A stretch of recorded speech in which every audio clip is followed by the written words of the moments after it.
அண்மை செய்தி.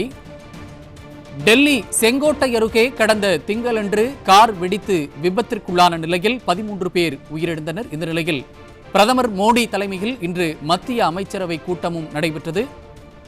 மத்திய அமைச்சரவை கூட்டம் நடைபெற்ற நிலையில் அமைச்சரவை கூட்டத்தில் எடுக்கப்பட்ட முடிவுகள் குறித்து மத்திய அமைச்சர் அஸ்வினி வைஷ்ணவ் செய்தியாளர்களை சந்தித்து வருகிறார். அதன் நேரலை காட்சிகளை பார்க்கலாம். And is focused more on availability of credit and reducing the cost of capital. सबसे पहला इसका एलिमेंट है वो है interest subvention for pre and post shipment credit. अगर हम ग्लोबली भारत की इंटरेस्ट रेट्स को देखें तो कॉम्पिटिटिव बनाने के लिए इंटरेस्ट रेट्स को कम करना, उसमें इंटरेस्ट सबवेंशन देना इस एलिमेंट का पर्पस है. और बहुत बड़ा फोकस रहेगा एमएसएमई एक्सपोर्टर्स, और with in that category micro and small will be given utmost priority. Second, alternative trade instruments. आप सब जानते हैं बिल डिस्काउंटिंग और export factoring is a very important way by which people secure their payments. तो उसमें एक level और deep जाना. मान लो एक एक्सपोर्टर है जो इंजीनियरिंग के गुड्स बना रहा है. अब वो एक्सपोर्टर अपना रॉ मटेरियल कुछ फैब्रिकेटेड आइटम्स अगर मान लो खरीद के लाता है, उसके जो सप्लायर हैं अगर उनको भी क्रेडिट की गारंटी मिले, उनको भी क्रेडिट अगर बेटर मिले, तो उसके लिए cost of raw material, cost of components कम हो जाएगी, तो वो दुनिया में और ज़्यादा कॉम्पिटिटिव हो सकेगा. तो ये जो first level, second level, third level support का इसमें प्रोविज़न रखा गया है, ये बहुत इम्पॉर्टेंट है. और दुनिया के कई देशों से ये जो लर्निंग्स आई हैं, कैसे दुनिया में एक्सपोर्टर आगे बढ़े, वो लर्निंग यहाँ पे इम्प्लीमेंट की जा रही है. थर्ड, इजी क्रेडिट हो, उसके लिए ई कॉमर्स एक्सपोर्टर्स के लिए क्रेडिट कार्ड बनाया जाएगा, वो लॉन्च किया जाएगा. Fourth, collateral support for export credit.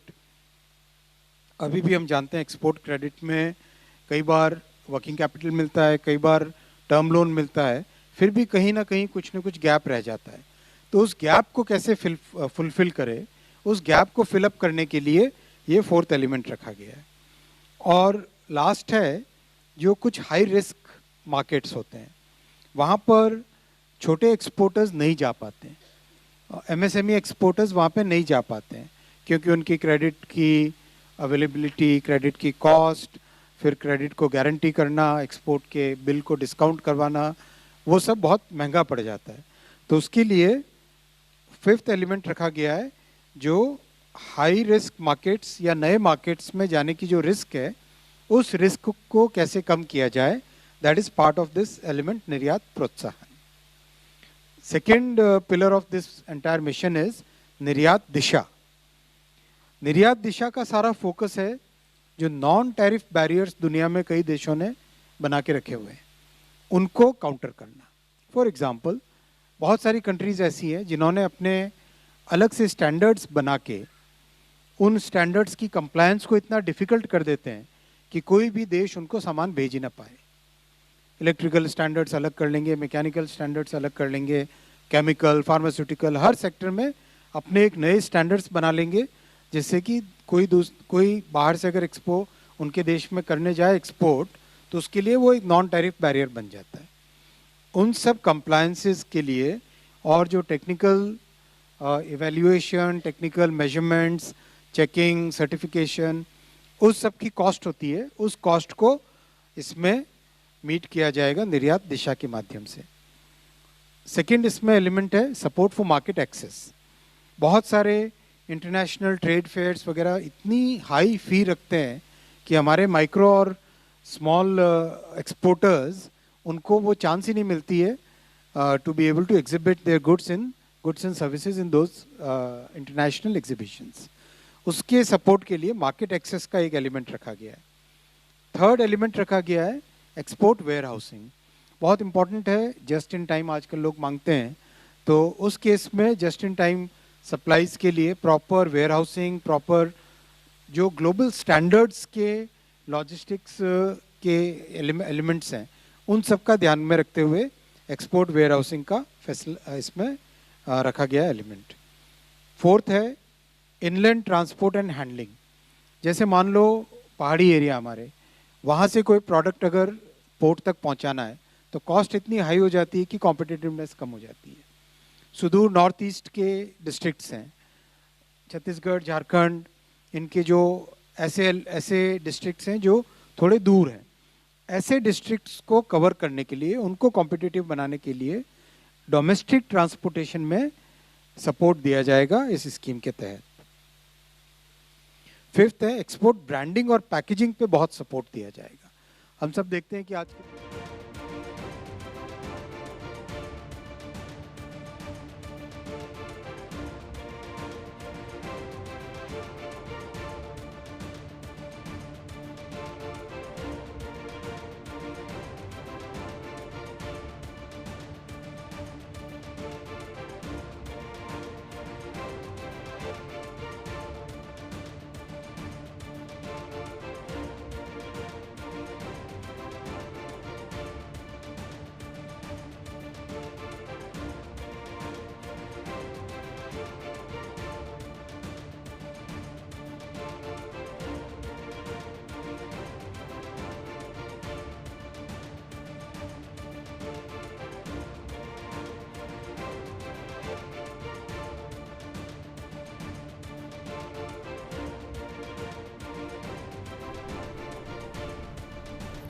Delhi Sengottai அருகே கடந்த திங்களன்று கார் வெடித்து விபத்திற்குள்ளான நிலையில் 13 பேர் உயிரிழந்தனர். இந்த நிலையில் பிரதமர் மோடி தலைமையில் இன்று மத்திய அமைச்சரவை கூட்டம் நடைபெற்ற நிலையில் அமைச்சரவை கூட்டத்தில் எடுக்கப்பட்ட முடிவுகள் குறித்து மத்திய அமைச்சர் அஸ்வினி வைஷ்ணவ் செய்தியாளர்களை சந்தித்தார். அப்போது பேசிய அவர், டெல்லியில் நடைபெற்றது தீவிரவாத தாக்குதல் என்றும் பாதிக்கப்பட்ட மக்களுக்கு உரிய நீதியை பெற்றுத் தருவோம் என்றும் கூறினார்.